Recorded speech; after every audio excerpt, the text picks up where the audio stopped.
Hello and good day. So today is magdi-discuss muna tayo about the basic fundamentals about fans and blowers and ano nga ba yung pagkakaiba niya sa other fluid machinery na nakaraan ng natalakay natin. So when we say fans, okay, so fans and blowers, they are similar kasi those are machines that move air or gases under moderate pressure. So 'di ba, ang sabi natin noon, ang mino-move ng compressor is kino-compress natin yung air or yung gas at a high pressure difference. For example, 4 times the initial pressure yung pinag-move natin. So, di ba yun yung pagkakaiba between fans and compressors? Kasi yung compressor is kino-compress natin siya up to 4 times na pressure difference. Pero pagdating sa fans or fans and blowers, so mas maliit lang yung pressure difference na na i-move natin yung air natin. So they are significant and important component in all industrial plant, specifically if there is a need in supplying, circulating, and removing air in a space in order to provide comfort and safety. So gamit na gamit to sa HVAC, sa HVAC natin, sa air conditioning. So they are also utilized for heating, ventilating, air conditioning and pollution control needs for industrial plants. So, ito yung usually pinagagamitan natin yung mga HVAC natin for ventilation and air conditioning natin. So, fans and blowers are turbo machines which deliver air at a desired high velocity. Okay, so kaya nga kung makakapunta kayo sa mga mall, makikita nyo sa mga mall na yung outlet ng fan is dito lumalabas yung hangin natin and mabilis yung velocity nito. Mabilis yung velocity ng hangin dito. So, kasi yung purpose ng fan and blowers is mapabilis natin yung velocity galing dun sa inlet papunta dun sa outlet ng fan natin. So, same scenario sa mga electric fan ba? Sa mga ceiling fan or stand fan. So, yung inlet niyan is naandun sa likod and then iboblow nung electric fan by means nung shape ng hélice. So, yung shape ng hélice, yun yung magtutulak para matulak natin at a high velocity yung ating yung hangin. Okay? And accordingly, at a high mass flow rate. Since tinaasan natin yung velocity at a certain discharge, matik yung mass flow rate natin is tataas din or yung mass ng air na na-flow natin, tataas din yun with respect to the velocity. But at a relatively low static pressure. Mataas lang yung velocity niya pero mababa yung pressure. Kaya nga as compared to compressors, 'di ba? Ang compressors is mataas yung pressure, mataas yung velocity. Pero doon sa fans and blowers, mataas yung velocity, pero low yung static pressure natin.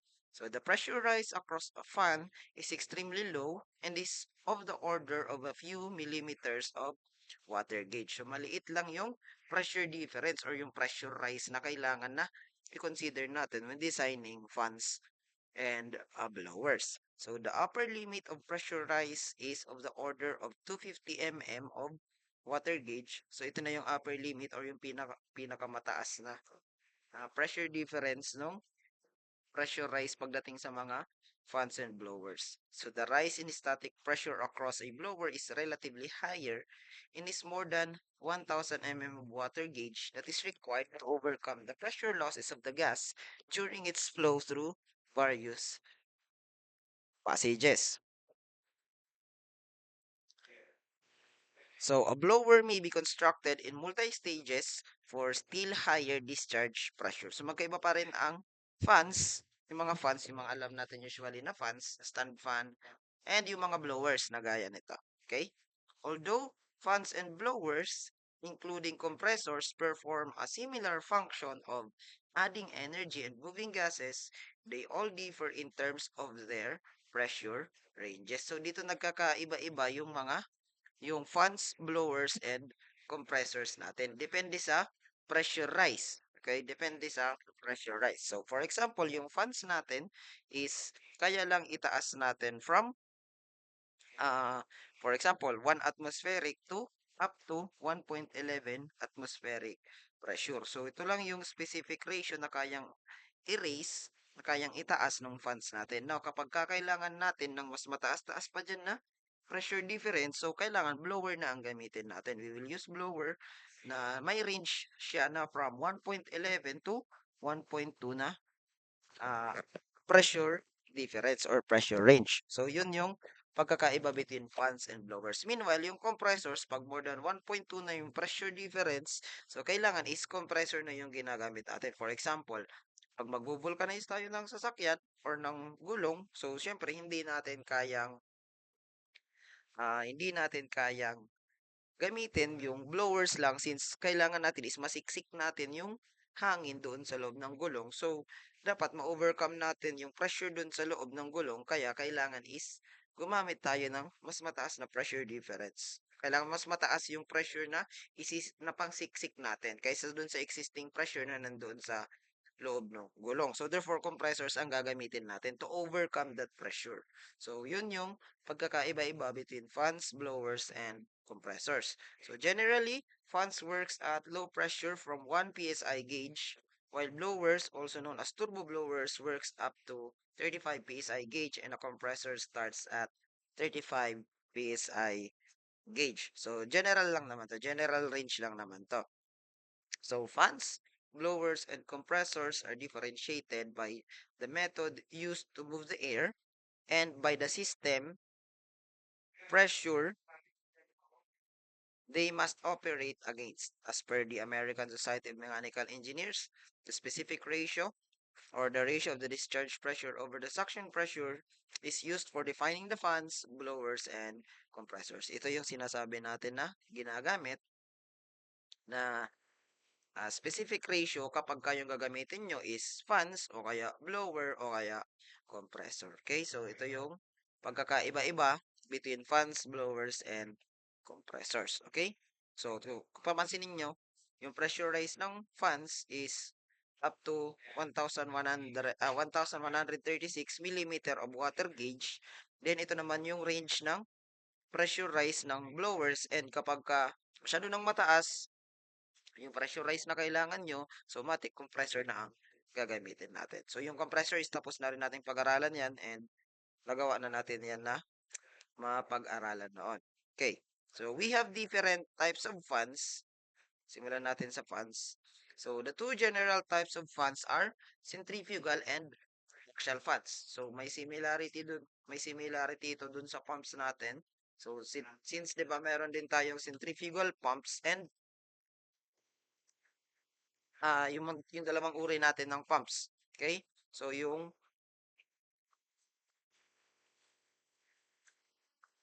rotary pumps and yung reciprocating pumps natin. So, dito sa fans, meron tayong dalawang general type. Centrifugal, from the word itself, centrifugal, yung umiikot. Ayan. Yan ito. Ayan. Centrifugal fans and axial fans. So, sa centrifugal fans ito, may umiikot yung fan wheel natin. Okay? Itong fan wheel na to, nandito yan sa loob. Okay? Nandyan yan sa loob. So, centrifugal fans moves air radially through the impellers. Similar dun sa pump, may impeller din siya, which is ito. So, ito yung magtutulak dun sa hangin sa mga impeller na to. Air drawn at the center of a revolving wheel, habang umiikot itong wheel na to, isasuction yung hangin dito, connected to a rotating shaft, and then enters the spaces of the wheel blades. Dito papasok sa gitna ng mga yan. The air is then thrown out perpendicularly to the impeller's axis of rotation. So, 'di ba kasi ang rotation natin is pa ganyan.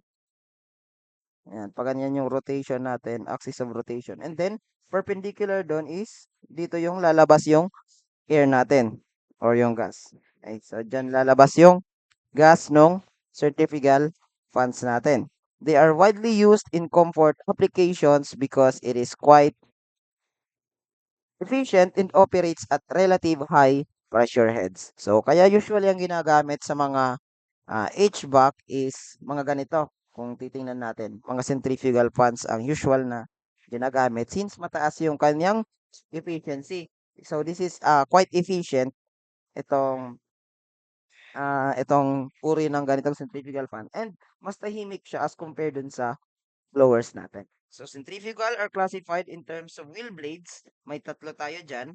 Depende dito sa kung anong uri ng wheel blades ang ginagamit. Meron tayong forward curve, may backward curve, at saka meron tayong radial. Okay? So, depende dito sa wheelbase na to. So, sa wheel blades. Kung ano yung orientation ng blades, yun yung pag general classification ng centrifugal fans. Kasi bukod dun sa centrifugal fans, may classification pa siya. Depende dito sa wheel blades na to. Okay? And then yung pangalawa, we have the axial fans. From the word itself, axial. So, axial fans move air in helical type flow pattern that is parallel through the impeller. So, kung ito yung impeller natin, so papasok dito yung hangin, and then ilalabas natin dun sa kabila. So, helical type, pag ganyan yung hangin natin dyan. Pinapaikot natin dun sa loob. So, this type of fan moves large amount of fluid and develops small pressure head. So, maliit lang yung pressure head nito, nitong ganitong uri ng fans. Pero, ang advantage naman nito is malaki yung discharge or yung flow rate na kaya natin na i-discharge using axial fans. Ang disadvantage naman na paggamit nito is maingay. Kaya they are widely used in applications where noise levels are of secondary. So, kung mga hindi naman kailangan ng yung mga noise level is hindi naman masyadong important, so axial fans ang gagamitin. Pero kung kailangan is tahimik, halimbawa sa mga mall, hindi naman pwede natin gamitin to kasi yung gagamitin natin to sa mall is ah maingay siya. So, maiingay siya. So, usually, centrifugal fans ang ginagamit doon. Okay? So, axial fans are classified as, meron din tayong tatlong uri, propeller type, tube axial, and yung vane axial fans natin. Okay? So, yan yung tatlong uri din ng axial fans. So, punta tayo sa different types of centrifugal fans for our compute fan fundamentals. Okay? So, the major types of centrifugal fans, sabi nga natin, may tatlo, radial, forward curve, and backward curve.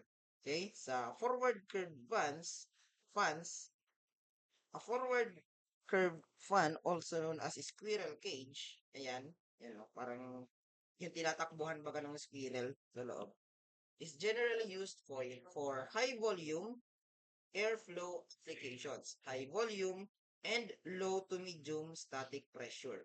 So, tandaan natin yan. So, usually, for high volume and low to medium static pressure applications, ginagamit ang forward curve fan. It is widely used in heating and ventilating work because of its quiet operation. Tahimik lang mag-operate ang ganitong uri ng fan or yung forward curve fan natin. So, kung papansinin natin, yung blade niya is ganito yung itsura. Kung ganito yung axis of rotation, then din papunta yung direction ng curve ng blades natin. Ayan, pag ganyan. Papunta dito yung axis of rotation. Kung papansinin nyo, yung angle ng blades is papunta din doon. Punta dyan. So, yan ang forward curve fan. Fan should be operated at relatively clean air because contaminants might clog its blades. Kasi nga, kung hindi malinis yung ginagamit natin na air, for example, sa mga electric fan, anong nangyayari kapag yung electric fan natin is marumi? So, di ba? Bumabagal yung ikot, bumabagal yung binubuga na hangin.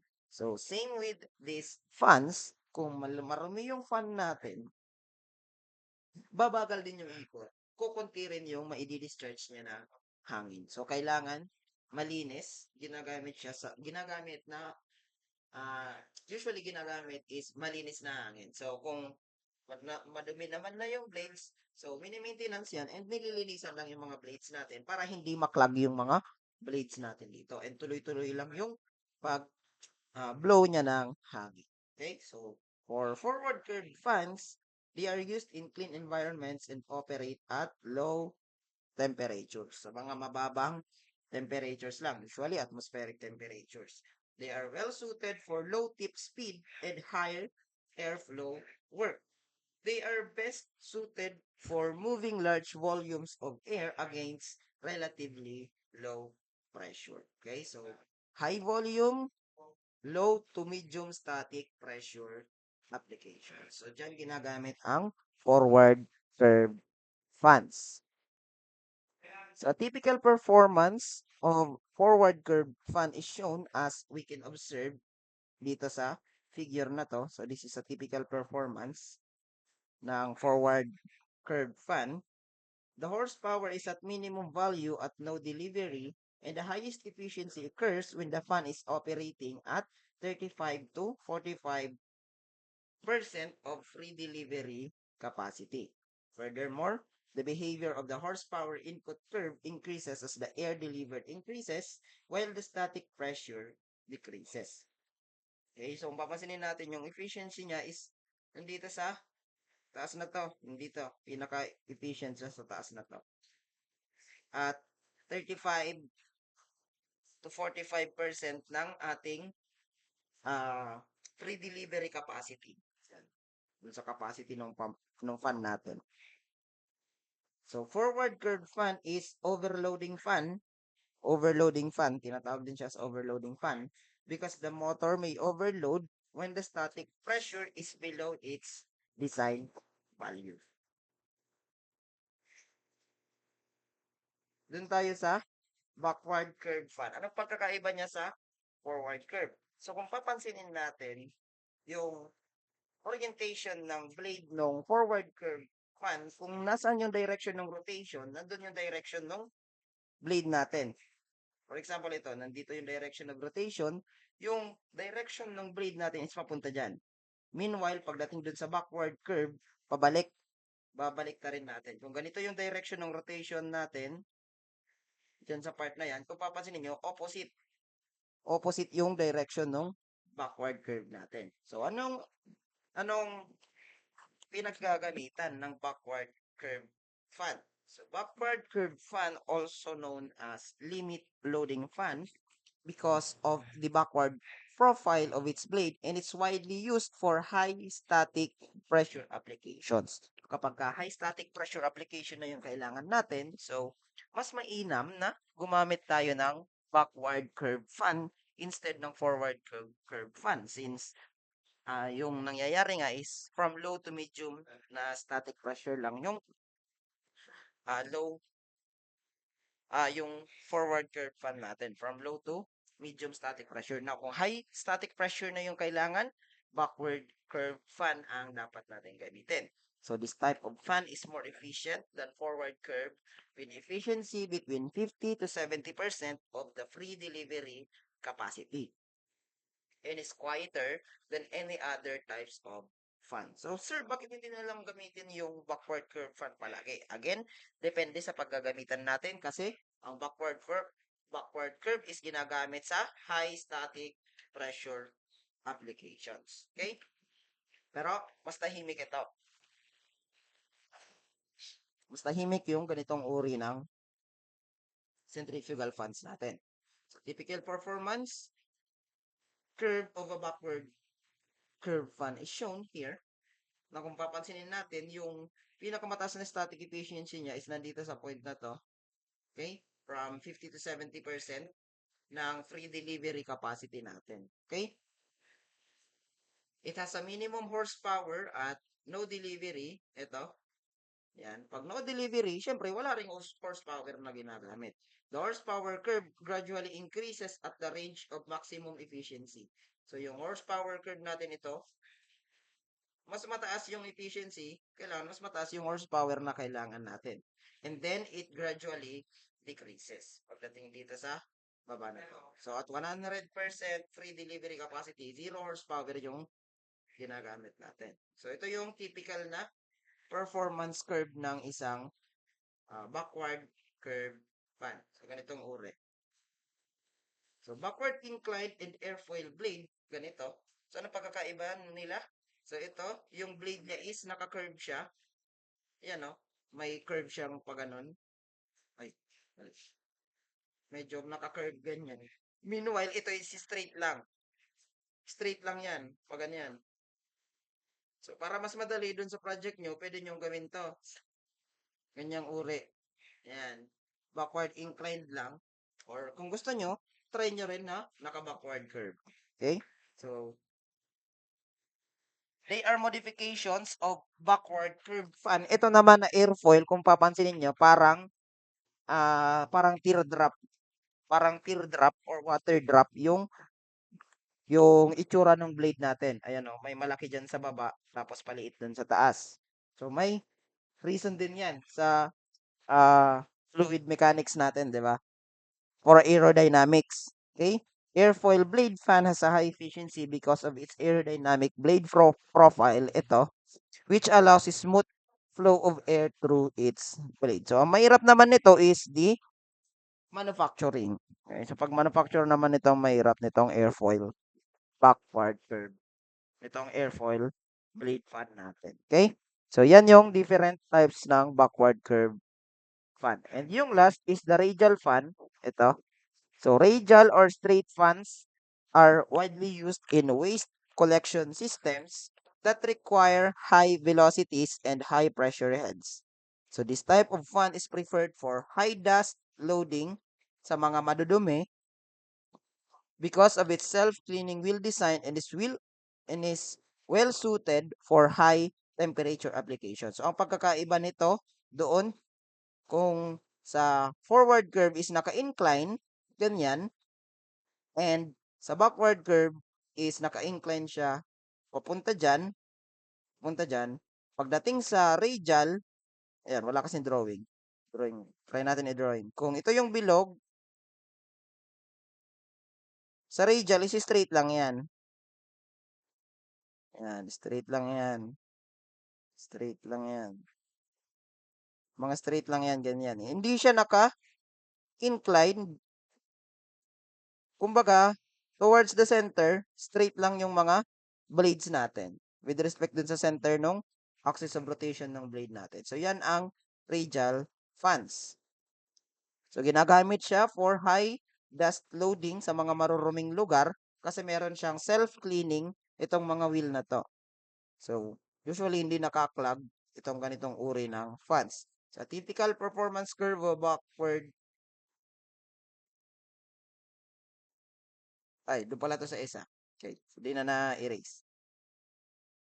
So, yan ang pagkakaiba between the three types of funds natin. So, next discussion is about fund fundamentals and how are we gonna design yung funds natin. So, just click the next video para makita natin yung about sa fund fundamentals.